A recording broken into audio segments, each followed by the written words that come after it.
Bismillah, Assalamualaikum warahmatullahi wabarakatuh. Ahlan wa sahlan wa marhaban, sahabat Quran dimanapun berada.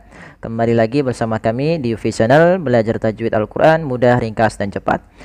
InsyaAllah pada kesempatan kali ini kita akan belajar hukum tajwid pada surah Al-Baqarah ayat 11. InsyaAllah kita akan rutinkan sampai menyelesaikan 30 juz. Semoga dapat membantu teman-teman dalam membaca Al-Qurannya. Baik, kita akan mulai dari ayat yang ke-11. Kita mulai dengan isti'adah, kemudian langsung kepada ayatnya. A'udzu billahi minasy syaithanir rajim. Wa idza qila lahum la tufsidu fil ardi qalu innama nahnu muslihun. Baik, kita uraikan pada lafal wa idza qila lahum. Lafal dzal, ini harus hati-hati teman-teman ya. Jangan sampai membacanya dengan wa iza. Ini sering terjadi kesalahan yang terjadi, yaitu mengganti huruf dzal diganti dengan huruf zai. Ini sering terjadi, maka hati-hati. Maka pada lafaz za dan qila itu kan kedua-duanya adalah hukum bacaan mad tabi'i. Nah, ini intibah juga, harus hati-hati juga dalam melafalkan mad tabi'i. Jangan terlalu panjang, jangan wa iza. Ini kan za tadi. Harusnya wa iza qila. Wa iza qila sama. Antara za dan qi harus sama. Jangan hati-hati juga dalam jangan sampai wa iza, tapi wa idza qila lahum. Kemudian pada lafal lahum la tufsidun ada huruf mim mati bertemu dengan lam. Mim mati bertemu lam ini kita hukumi dengan bacaan izhar syafawi. Izhar artinya jelas, syafawi berasal dari kata syafah, yaitu syafatan, ada namanya makhraj syafatan, yaitu dua bibir kita. Yang mana mim termasuk daripada huruf yang kita keluarkan dari bibir kita. Maka cara membaca daripada ikhfa syafawi ini adalah suara mimnya harus jelas dan tidak boleh ditahan. Maka lahum la tufsidu. Kemudian la tuffa, jangan la tufsidu. Alirkan nafas dalam melafalkan fa, f gitu ya. La tufsidu fil ardi qalu. Fil ardi. Fil ardi qalu. Kemudian pada lafal fil ardi ya, kemudian pada lafal fil ardi, ro-nya di sini ro tebal, fil ardi. Kemudian jangan sampai kita membaca dengan fil ardi, ro-nya tipis. Padahal ro-nya tebal. Karena kenapa dibaca tebal? Karena ro-nya sebelumnya adalah huruf fathah. Ro sukun sebelumnya fathah maka dibaca tebal. Kemudian di, huruf do jangan di. Jangan fil ardi qalu, tapi fil ardi. Fil ardi qalu. Fil ardi qalu. Kemudian pada lafal qalu innama. Di sini pada lafal lu innama ada namanya mad jaiz munfasil, yaitu pada lafal lu ada mad tabi'i, datang setelahnya di sini huruf hamzah. Kemudian sebelumnya ada tanda seperti ini, alif yang di tengahnya lingkaran, artinya alifnya dianggap tidak ada.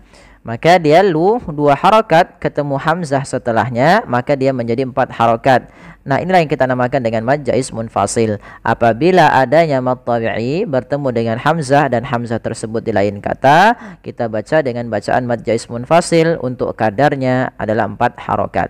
Maka qalu innama.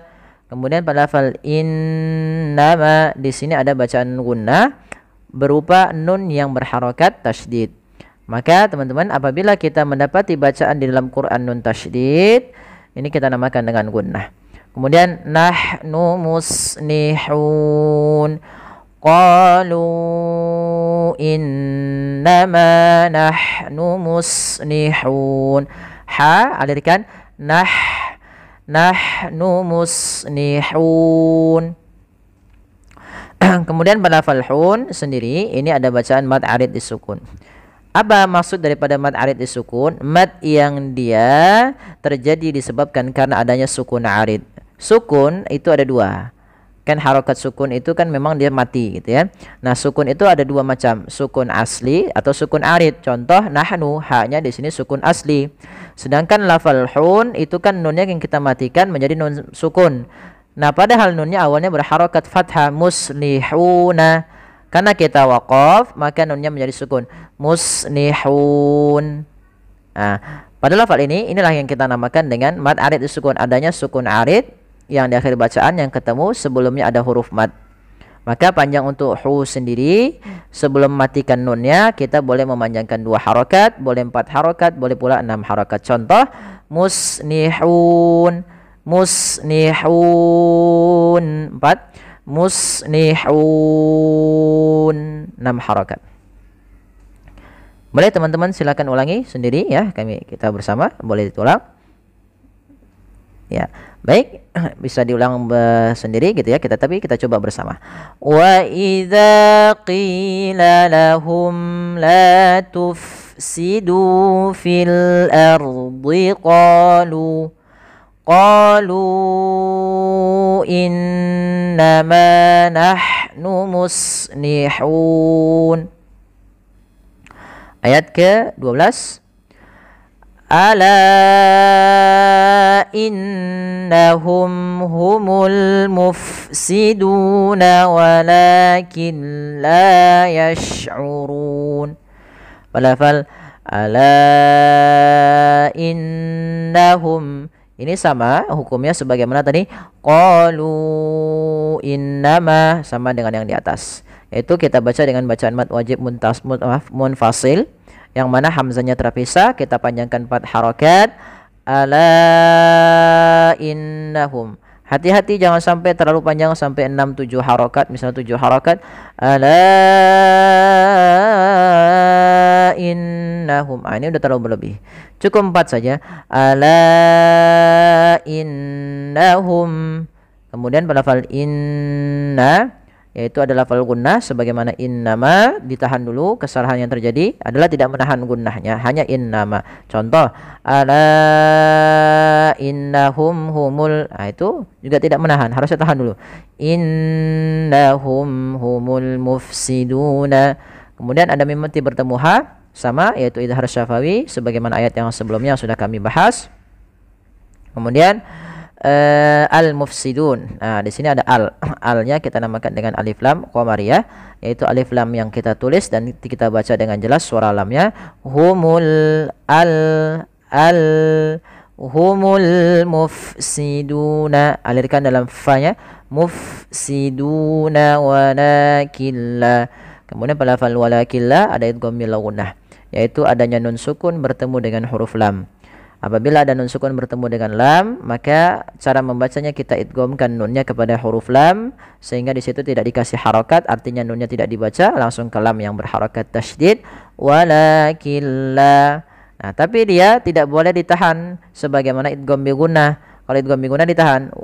Kalau dia tidak boleh, misalnya walakilla, tidak. Ini tidak boleh ditahan seperti itu, tapi langsung saja walakin la yash'urun. Lafal shin ya, dia ada sifat namanya sifat tafasyi, yaitu intisarus saut fil fam, menyebarnya suara kita di dalam mulut ya. Walakin la walakin la yash'urun. Pada lafaz run sebagaimana muslihun, yaitu kita boleh membaca 2 harokat, boleh 4 harokat, dan boleh pula 6 harokat. Baik, terima kasih, jazakumullahu khairan. Semoga yang sedikit ini dapat membantu teman-teman sekalian dalam membaca Al-Qur'anul Karim. Kurang lebihnya kami mohon maaf. Jazakumullahu khairan. Wassalamualaikum warahmatullahi wabarakatuh.